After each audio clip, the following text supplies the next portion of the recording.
السلام علیکم ورحمۃ اللہ وبرکاتہ۔ الحمدللہ، ہمارا 5ویں پارے کا یہ 3rd لیکچر ہے، اور اس میں ہم سورہ نساء آیت نمبر 71 سے 109 تک سنیں گے، اور اس میں ماشاءاللہ جو احکامات ہم جان رہے ہیں، اور اللہ تعالیٰ سے دعا گو ہیں کہ اللہ تعالیٰ ہمیں ان پر عمل کرنے کی توفیق عطا فرمائے۔ شروع کرتے ہیں۔ نحمدہ ونصلی علی رسولہ الکریم، اما بعد، فاعوذ باللہ من الشیطان الرجیم، بسم اللہ الرحمن الرحیم، ربی شرح لی صدری ویسر لی امری واحلل عقدۃ من لسانی یفقہوا قولی واجعل لی وزیرا من اہلی ربی زدنی علما ربی زدنی علما۔ اللہم فقہنا فی الدین، اللہم فقہنا فی الدین، آمین ثم آمین۔ اے لوگو جو ایمان لائے ہو، اپنا بچاؤ اختیار کرو، محتاط رہو، پھر خواہ چھوٹے دستوں میں نکلو یا سب اکٹھے ہو کر نکلو، کیونکہ اس دور میں مدینہ ہر وقت خطرات کا گڑھ بنا ہوا تھا، اور ہر وقت کوئی نہ کوئی افواہ پھیلتی رہتی تھی کہ دشمن حملہ آور ہونے والا ہے یا دشمن کے مقابلے کے لیے نکلنا ہے۔ تو اس کے لیے کچھ اسٹریٹجیز بتائی گئی کہ کس طرح نکلو، کیا کرو۔ اور بے شک تم میں سے کوئی ایسا بھی ہے جو ضرور دیر لگاتا ہے، یعنی جب نکلنے کا موقع ہوتا ہے تو وہ کچھ اور کرنے لگتا ہے، یعنی ٹال مٹول کہ نہ ہی نکلنا پڑے، بڑا مشکل ہے، کہیں جان ہی نہ چلی جائے۔ پھر اگر تمہیں کوئی مصیبت پہنچے، یعنی اللہ کے راستے میں نکل کر، تو کہتا ہے تحقیق اللہ نے مجھ پہ انعام کیا جبکہ میں ان کے ساتھ موجود نہیں تھا۔ کس قدر خوش فہمی کہ پیچھے رہ جانے کو وہ اللہ کا انعام سمجھ رہا ہے، حالانکہ اللہ کا انعام تو ان پر ہے جنہوں نے اللہ کے راستے میں نکل کر قربانی دی۔ اور البتہ اگر تمہیں اللہ کی طرف سے کوئی فضل پہنچے تو وہ ضرور کہے گا، گویا کہ تمہارے اور اس کے درمیان کوئی محبت ہی نہ تھی، ہائے افسوس مجھ پر کہ میں بھی ان کے ساتھ ہوتا تو بہت بڑی کامیابی حاصل کرتا۔ مطلب پرست لوگ، مفاد پرست، اور یہی مطلب پرستی اور دنیا کی محبت منافقت کو جنم دیتی ہے کہ ہر وقت صرف وہ کام کرنا جس میں فائدہ ہو، اور نیکی کی خاطر اللہ کی اطاعت میں کوئی رسک لینے کے لیے تیاری نہ ہونا۔ بس چاہیے کہ اللہ کے راستے میں لڑیں وہ لوگ جو دنیا کی زندگی آخرت کے بدلے میں بیچ ڈالتے ہیں، اور جو کوئی اللہ کے راستے میں لڑے پھر وہ قتل کر دیا جائے یا غالب آ جائے تو ان قریب ہم اسے اجر عظیم عطا کریں گے۔ اور کیا ہے تمہیں کہ تم اللہ کے راستے میں نہیں لڑتے، حالانکہ مردوں، عورتوں اور بچوں میں سے جو کمزور ہیں، یعنی جو مکہ میں پیچھے رہ گئے، وہ کہتے ہیں اے ہمارے رب، ہمیں اس بستی سے نکال جس کے رہنے والے ظالم ہیں، اور ہمارے لیے اپنے پاس سے کوئی مددگار بنا دے۔ وہ لوگ جو ایمان لائے وہ اللہ کے راستے میں جنگ کرتے ہیں، اور وہ لوگ جنہوں نے کفر کیا وہ طاغوت کے راستے میں جنگ کرتے ہیں، یعنی ان کے مقاصد کچھ اور ہوتے ہیں۔ مومن صرف اللہ کے راستے میں ہی لڑتا ہے۔ بس تم شیطان کے دوستوں سے جنگ کرو، بے شک شیطان کی چال بہت کمزور ہے۔ کیا آپ نے دیکھا نہیں ان لوگوں کی طرف جنہیں کہا گیا تھا کہ اپنے ہاتھوں کو لڑائی سے روکے رکھو، یعنی جب مسلمان مکہ میں تھے، کمزور تھے، تو ان کو بدلہ لینے سے روک دیا گیا تھا، حالانکہ ان پہ بہت ظلم و ستم ہو رہے تھے۔ اور اس وقت کیا حکم تھا؟ اور نماز قائم کرو اور زکوٰۃ ادا کرو، یعنی عبادات بجا لاؤ، تمہارے اندر اسٹرینتھ پیدا ہوگی۔ مدینہ میں آ کر تو جب ان پر جنگ کرنا فرض کیا گیا تب ان میں سے ایک گروہ لوگوں سے اس طرح ڈر رہا تھا جیسے اللہ سے ڈرتے ہیں۔ طبعی کمزوری ہے انسان کی، جنگ سے، موت سے، ان چیزوں سے ڈر لگتا ہے، یا اس سے بھی زیادہ سخت ڈرنا۔ اور انہوں نے کہا اے ہمارے رب، تو نے ہم پر جنگ کرنا کیوں فرض کر دیا؟ تو نے ہمیں ایک قریب کی مدت تک مہلت کیوں نہ دی؟ ابھی بھی ہم اتنے تیار نہیں ہیں، کیونکہ مدینہ پہنچتے ہی آپ کو معلوم ہے دوسرے سال تو جنگ بدر ہوئی، تیسرے سال احد ہوئی، پھر اس کے بعد احزاب ہوئی، اوپر نیچے مسلمان جو تھے وہ حالت جنگ میں ہی تھے۔ تو یہاں ان کو تیار کیا جا رہا ہے کہ تم اپنا دفاع کرنے کے قابل ہو جاؤ۔ اب کہہ دیجئے دنیا کا فائدہ بہت تھوڑا ہے اور آخرت اس کے لیے بہتر ہے جو تقوی اختیار کرے، اور تم دھاگے برابر بھی ظلم نہ کیے جاؤ گے۔ یاد رکھیے دنیا جتنی بھی مل جائے، قارون کے خزانے بھی ہوں، تو آخرت کے مقابلے میں بہت تھوڑی ہے۔ کاش یہ بات ہمیں سمجھ آ جائے۔ اس لیے ہم کسی بھی نیک عمل کا بدلہ دنیا میں چاہنے کی بجائے آخرت میں چاہنے لگیں، اور اگر دنیا میں کوئی چیز کسی نیک کام کے عوض نہیں بھی ملتی تو بھی اسی طرح خوش ہو جیسے کوئی چیز ملنے پہ انسان خوش ہوتا ہے۔ رسول اللہ صلی اللہ علیہ وسلم نے فرمایا، مجھے دنیا سے کیا، میری اور دنیا کی مثال تو اس سوار کی سی ہے جو تھوڑی دیر سایہ لینے کے لیے کسی درخت کے نیچے رکا، پھر اسے چھوڑ کر چل پڑا۔ لیکن انسانوں کی کمزوری ہے نا، انسٹنٹ ریوارڈ چاہتے ہیں، انسٹنٹ گریٹیفیکیشن چاہتے ہیں، ذرا سا کوئی کام کرے چاہتے ہیں بس لوگ ہمارا شکریہ ادا کریں، تعریفیں کریں، تب ہم آگے بڑھیں گے، اور اس کے بغیر کام کرنے کو تیار نہیں ہوتے. تو یہ چیز انسان کی ترقی کے راستے میں بہت بڑی رکاوٹ ہے. تو اسلام نے جو آخرت پہ اجر چھوڑا، اسے کہا یہاں تو تم دوڑ لگائے رکھو، آگے جب منزل پہ پہنچو گے سب کچھ تمہیں پورا پورا دے دیا جائے گا. تو اس لیے کبھی بھی لوگوں سے تعریف چاہنے کے لیے انتظار میں نہ رہیں اور اپنے نیکی کے کام کو روکے نہیں، کرتے چلے جائیں. جس کے لیے کر رہے آپ کا اجر اس کے ذمہ ہے اور وہ اپنا ذمہ خوب نبھائے گا. اینما تکونوا یدرککم الموت، جہاں کہیں بھی تم ہوگے موت تمہیں پا لے گی. یعنی دنیا میں ہمیشہ نہیں رہ سکتے، موت کی جگہ مقرر ہے، وہ اپنی جگہ پر خود ہی آ جائے گی. تم جہاں چاہو بھاگو، بھاگ کے بچ نہیں سکتے. اگرچہ تم مضبوط قلعوں میں ہی کیوں نہ ہو، کہیں بھی جا کے چھپو، نہیں چھپ سکتے. فرشتے ہر چیز میں داخل ہو جاتے ہیں اور جان لے لیتے ہیں. اور اگر انہیں کوئی بھلائی پہنچتی ہے تو وہ کہتے ہیں یہ اللہ کی طرف سے ہے، اور اگر انہیں کوئی برائی پہنچتی ہے تو کہتے ہیں یہ آپ کی طرف سے ہے. کہہ دیجئے سب کچھ اللہ کی طرف سے ہے. تو ان لوگوں کو کیا ہے کہ وہ بات سمجھ ہی نہیں پاتے. آپ کو جو بھی کوئی بھلائی پہنچتی ہے وہ اللہ کی طرف سے ہے، اور جو کوئی برائی پہنچتی ہے تو آپ کے نفس کی طرف سے ہے. اور ہم نے آپ کو لوگوں کے لیے رسول بنا کر بھیجا ہے، اور کافی ہے اللہ گواہ. یعنی اللہ کی گواہی یا اللہ کا گواہ ہونا کافی ہے. جس نے رسول کی اطاعت کی تو در حقیقت اس نے اللہ کی اطاعت کی، اور جس نے منہ موڑ لیا تو ہم نے آپ کو ان پر نگران بنا کر نہیں بھیجا. اور وہ کہتے ہیں اطاعت کریں گے، پھر جب وہ آپ کے پاس سے نکلتے ہیں تو ان میں سے ایک گروہ رات کو اس کے برخلاف مشورہ کرتا ہے جو آپ کہتے ہیں. یعنی یہاں کچھ منافقین کا کردار واضح کیا گیا ہے کہ نبی صلی اللہ علیہ وسلم کے ساتھ مشورے میں شریک ہو جاتے، اور جب الگ ہوتے تو رات میں منافق کٹھے ہو کر اس میٹنگ میں کی ہوئی باتوں کے خلاف کچھ اور چیزیں تجویز کرنے لگتے، اور اس طرح مسلمانوں کے اندر ایک افراتفری پیدا کرتے. اور اللہ لکھ رہا ہے جو وہ رات کو مشورہ کرتے ہیں. یاد رکھیے المجالس بالامانہ، مجلس سے امانت ہوتی.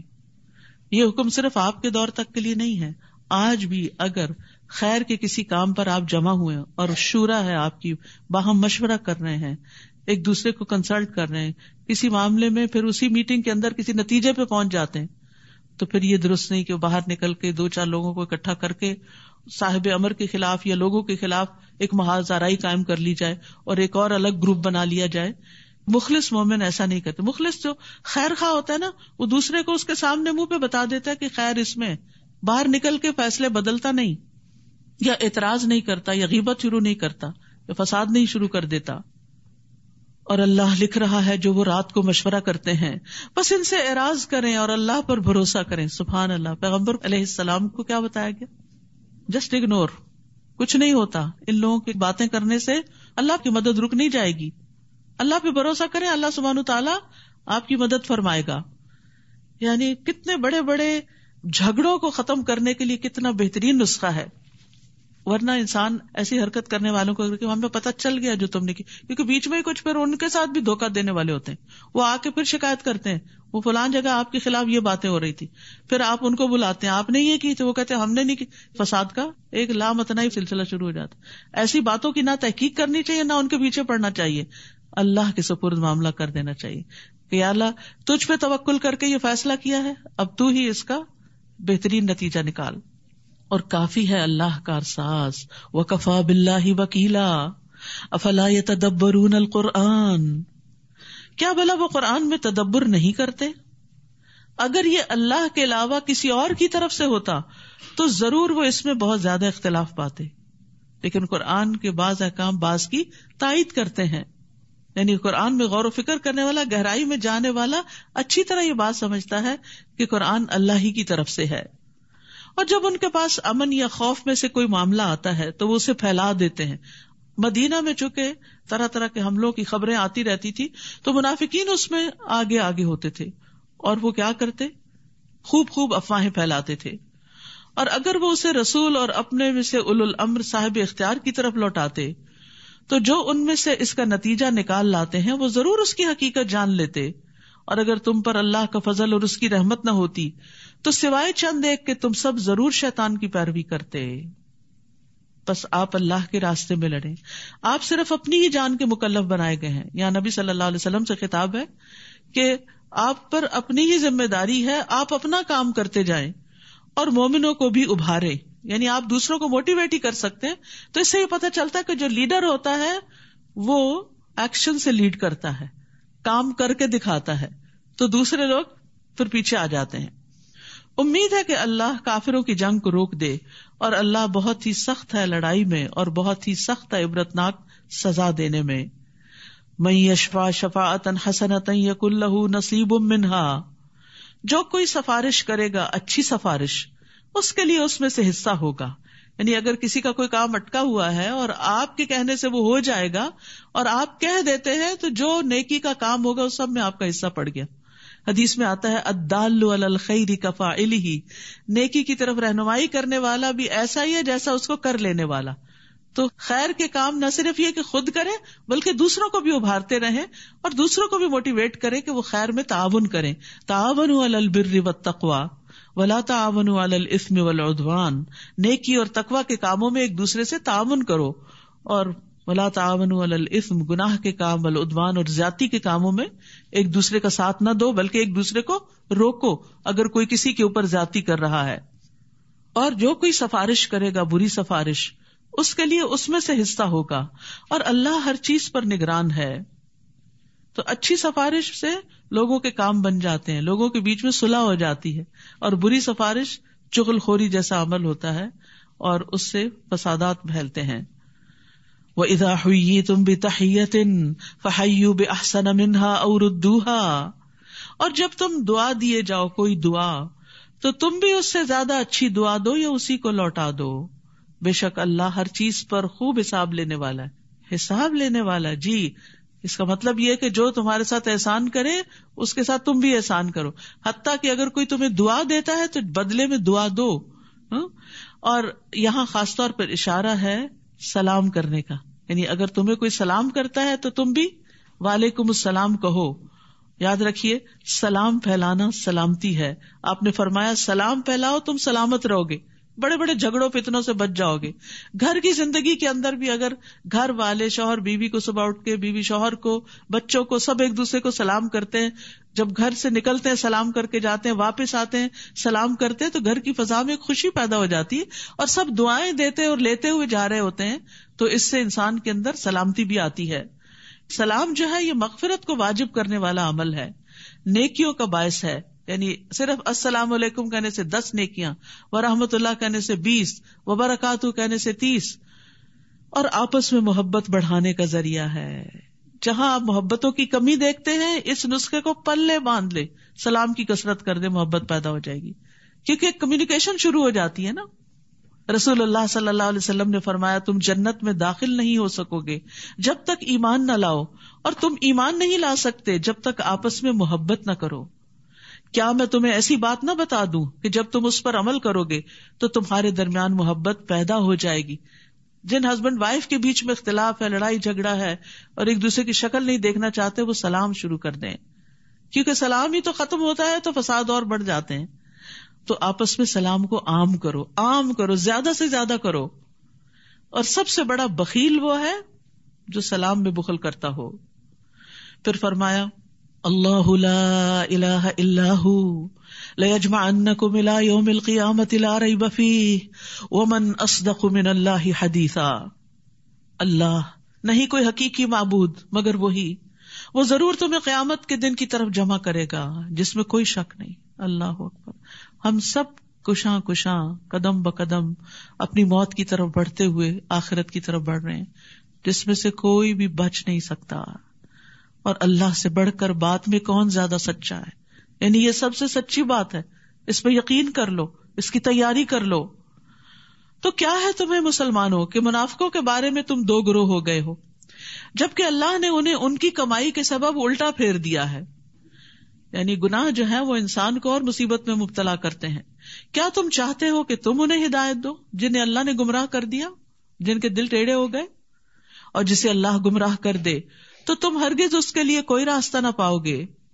وہ دل سے چاہتے ہیں کہ کاش تم بھی کفر کرو جیسا انہوں نے کفر کیا، پھر تم سب برابر ہو جاؤ، لہٰذا تم ان میں سے کسی کو دوست نہ بناؤ یہاں تک کہ وہ اللہ کے راستے میں ہجرت کر جائیں، پھر اگر وہ منہ موڑ جائیں تو جہاں کہیں بھی تم انہیں پاؤ انہیں پکڑو اور انہیں قتل کرو، اور تم ان میں سے کسی کو دوست اور مددگار نہ بناؤ سوائے ان لوگوں کے جو ایسی قوم سے جا ملتے ہیں کہ تمہارے اور ان کے درمیان معاہدہ ہو چکا ہے، یا وہ تمہارے پاس اس حال میں آتے ہیں کہ تم سے لڑنے اور اپنی قوم سے لڑنے میں ان کے سینے تنگ ہوتے ہیں، اور اگر اللہ چاہتا تو ضرور انہیں تم پر مسلط کر دیتا، پھر وہ ضرور تم سے لڑتے، پھر اگر وہ تم سے کنارہ کشی کریں اور تم سے لڑائی نہ کریں اور تمہاری طرف صلح کا پیغام بھیجیں تو اللہ نے تمہارے لیے ان پر لڑائی مسلط کرنے کا کوئی راستہ نہیں بنایا، نہیں خواہ مخواہ جنگ نہیں کرو گے ان سے، اگر وہ تم سے نہیں لڑتے تو تم بھی نہیں لڑو گے۔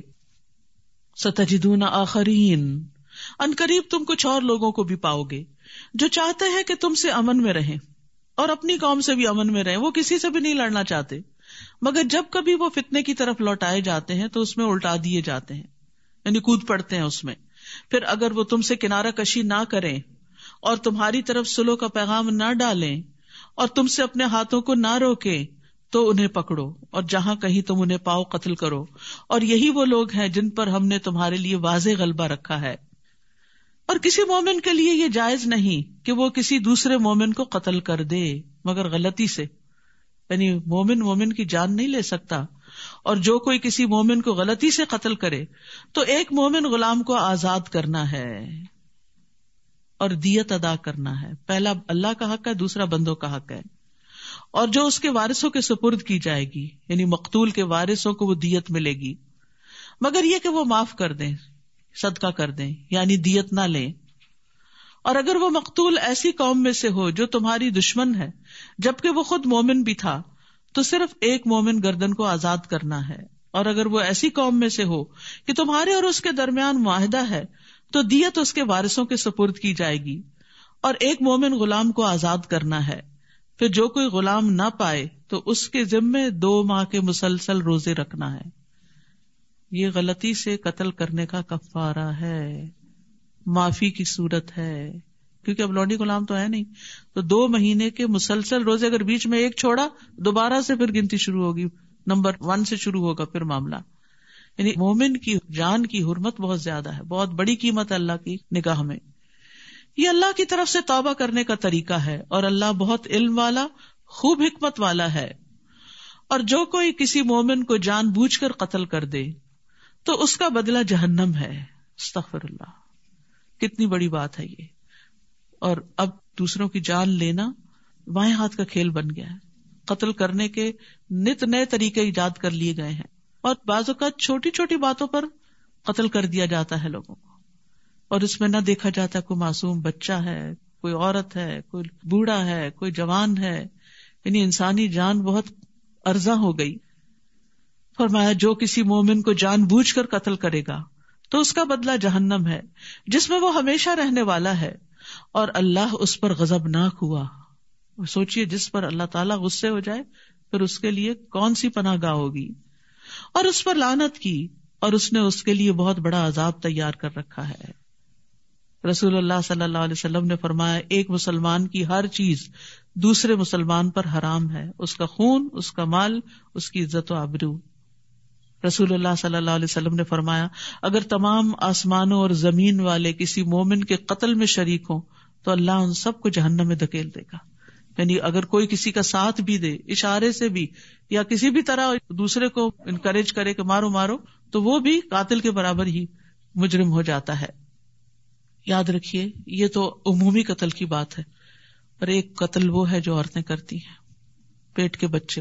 تو کوئی بھی بچہ جس کے اندر روح پڑ چکی ہو، حرکت کرتا ہو، اس کا دل دھڑکتا ہو، وہ سننے کے قابل ہو چکا ہو، اس کے ہاتھ پاؤں بن چکے ہوں، تو چھوٹی چھوٹی باتوں سے یہ نہیں پال سکتے۔ بعض اوقات یہ کہ ڈاکٹرز کہتے ہیں کہ اس کو فلاں بیماری ہے تو یہیں سے ختم کر دو، یہ سنبھالنا اس کا مشکل ہوگا، بعد میں اس کی پرورش مشکل ہوگی، تو یہ کوئی عذر نہیں کسی کی بھی جان لینے کے۔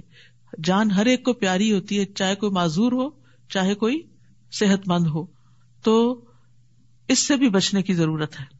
یعنی اپنی اولاد کو قتل کرنا حماقت ہے، سفہن بغیر علم، اور لا علمی میں بھی یہ قتل کرنا جو ہے یہ بہت بڑا گناہ ہے، اس سے توبہ کرنی چاہیے. پھر فرمایا اے لوگو جو ایمان لائے ہو، جب تم اللہ کی راہ میں سفر کرو تو تحقیق کر لیا کرو، اور جو تمہاری طرف سلام کرے اس کو یہ نہ کہو کہ تم مومن نہیں، کیونکہ اس زمانے میں بعض مسلمان باہر نکلے اور ایک چرواہا تھا، سمجھا کہ شاید یہ کوئی دشمن کا جاسوس ہے، تو اس نے کہا السلام علیکم، تو انہوں نے پھر بھی مار ڈالا.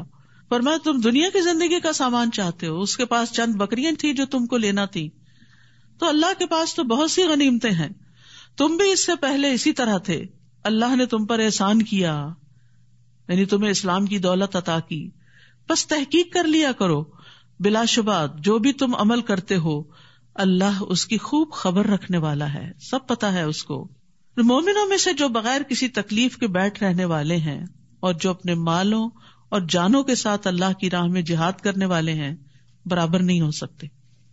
کام کرنا اور نہ کرنا، محنت کرنا اور نہ کرنا، وقت لگانا اور نہ لگانا، مال لگانا اور نہ لگانا ایک جیسا نہیں ہوتا. اللہ نے جان و مال سے جہاد کرنے والوں کو بیٹھ رہنے والوں پر ایک درجہ فضیلت دی ہے، اور اللہ نے ہر ایک سے اچھا وعدہ کر رکھا ہے، اور اللہ نے مجاہدین کو بیٹھ رہنے والوں کی نسبت اجر عظیم کی فضیلت سے نوازا ہے. جو جتنی زیادہ اسٹرگل کرے گا، جتنی زیادہ محنت کرے گا، اس کا اجر اتنا ہی زیادہ ہوگا. دنیا میں تو ہم ہر دم اپنا اسٹیٹس بلند کرنے کی فکر میں ہوتے ہیں اور اس کو بڑھانے کی اور دوسروں کے مقابلے میں آگے جانے کی، لیکن آخرت کے بارے میں ہم کیوں بھول جاتے ہیں؟ کیا ہمیں یقین نہیں کہ کون سی چیز وہاں بلندی عطا کرے گی؟ جنت کے ایک درجے سے دوسرے درجے میں ایسے ہی فاصلے زمین و آسمان میں. ایک درجے والے دوسرے والوں کو ایسے دیکھیں کہ جیسے آسمان میں تارے نظر آتے ہیں، اور وہ ہمیشگی کی عزت ہے اور ہمیشگی کی بلندگی ہے. دنیا میں کوئی کتنا بھی بلند ہو جائے، بالآخر جانا چند فٹ مٹی کے اندر ہی ہے، مٹی میں ملنا ہے. دنیا میں بے شمار بادشاہ آئے، بڑے بڑے مالدار لوگ آئے، بڑے بڑے کارنامے کرنے والے، آج کس کو یاد ہے ان کے نام؟ کس کو پتا ہے ان کی قبریں کہاں ہیں؟ یہ تک نہیں پتا، الا ماشاء اللہ. گمنام ہے وہ پوری پوری بستیاں جن کو ڈبو دیا گیا، گمنام ہے، کسی کو نام تک نہیں پتا. قرآن مجید میں آتا لا یعلمہم الا اللہ، اللہ کے سوا ان کو کوئی جانتا ہی نہیں. یہ ہے دنیا کی حقیقت. اصل گھر تو آخرت ہے جس کو بنانے کی فکر کرنی چاہیے. فرمایا بڑے درجات ہیں اس کی طرف سے، اور بخشش اور رحمت ہے، اور اللہ بہت بخشنے والا نہایت رحم کرنے والا ہے. بے شک وہ لوگ جب فرشتے انہیں فوت کرتے ہیں اس حال میں کہ وہ اپنی جانوں پر ظلم کرنے والے ہیں، پوچھتے ہیں تم کس حال میں تھے؟ وہ کہتے ہیں ہم زمین میں کمزور تھے. وہ کہتے ہیں کیا اللہ کی زمین وسیع نہ تھی کہ تم اس میں ہجرت کر جاتے؟ بس ایسے ہی لوگوں کا ٹھکانہ جہنم ہے، اور وہ کتنا برا ٹھکانہ ہے. تو یہاں پر ہجرت کی فضیلت بتائی گئی ہے. ایک تو وہ ہجرت بڑی ہجرت تھی جو نبی صلی اللہ علیہ وسلم کے زمانے میں ہوئی، لیکن باقی لوگوں کی ہجرت کیا ہے؟ نبی صلی اللہ علیہ وسلم نے فرمایا والمہاجر من ہجر ما نہی اللہ عنہ، اور مہاجر وہ ہے جو اللہ کی منع کی ہوئی چیزوں کو چھوڑ دے. ایک اور جگہ پر آتا ہے، آپ سے پوچھا گیا کون سی ہجرت افضل ہے؟ آپ نے فرمایا ایسے شخص کی جو اللہ کے حرام کردہ امور کو چھوڑ دے، غلط زندگی کو چھوڑ دے، غلط کاموں کو چھوڑ دے. ہجرت ہوتا ہے چھوڑنا، ان چیزوں کو چھوڑ کر اپنا ماحول بدل دے، اپنا کام بدل دے، اپنی عادتوں کو بدل دے. یہ سب ہجرت میں شمار ہوتی ہیں، سوائے ان مردوں، عورتوں اور بچوں کے جو بے بس ہیں، یعنی جو مکہ میں رہ گئے، جو ہجرت نہیں کر سکتے تھے، جو کوئی تدبیر کرنے کی طاقت نہیں رکھتے اور نہ وہ کوئی راستہ پاتے ہیں. بس یہی وہ لوگ ہیں، امید ہے کہ اللہ ان سے درگزر کرے گا، اور اللہ بہت معاف کرنے والا ہے، بہت بخشنے والا ہے. اور جو کوئی اللہ کے راستے میں ہجرت کرے گا وہ زمین میں جائے پناہ اور بہت سی وسعت پائے گا. اور جو اپنے گھر سے اللہ اور اس کے رسول کی طرف ہجرت کرتے ہوئے نکلا پھر اسے موت آ گئی تو یقیناً اس کا اجر اللہ کے ذمہ ہو گیا، اور اللہ بہت بخشنے والا نہایت رحم کرنے والا ہے. اور جب تم زمین میں سفر کرو تو تم پر کوئی گناہ نہیں کہ تم نماز میں قصر کر لو، اگر تمہیں خوف ہو کہ کافر تمہیں ستائیں گے، یعنی خوف کی حالت میں خاص طور پر. لیکن اس کے بعد جب خوف کی حالت ختم بھی ہو گئی تو جنگ کے علاوہ بھی جو عام امن والا سفر ہے اس میں بھی نماز کو آدھا کرنے کی اجازت ہے، رخصت ہے. فرمایا ان الکافرین کانوا لکم عدوا مبینا، یقیناً کافر تمہارے کھلے دشمن ہیں. تو یہاں قصر نماز کی مشروعیت کا ذکر ہے. حضرت عائشہ کہتی کہ جب اللہ نے نماز فرض کی تو وہ 2 رکعت فرض تھی، یعنی ابتدا میں نماز تھی 2 رکعت یعنی قصر والی، پھر حضر کی صورت میں اسے مکمل کر دیا، 4 کر دیا، اور سفر کی نماز کو پہلے فریضے پہ قائم رکھا۔ یہ اللہ کی طرف سے ایک صدقہ ہے جسے قبول کرنا چاہیے۔ نبی صلی اللہ علیہ وسلم سفر میں روزہ رکھتے بھی تھے اور چھوڑ بھی دیتے تھے، اور 2 رکعت نماز پڑھتے تھے اور اس کو چھوڑتے نہیں تھے، یعنی فرض کی 2 رکعتوں سے زیادہ نہیں پڑھتے تھے، مغرب کے 3 ہی ہوتے ہیں اور وتر بھی ہوتے ہیں۔ ایک اور سوال کے جواب میں نبی صلی اللہ علیہ وسلم نے اپنے تمام سفروں میں نماز قصر کی ہے، اور آپ سے کبھی یہ ثابت نہیں ہوا کہ آپ نے سفر میں مکمل نماز ادا کی، چاہے وہ جنگ کا سفر تھا یا امن کا سفر تھا، حج کا سفر تھا یا عمرے کا تھا۔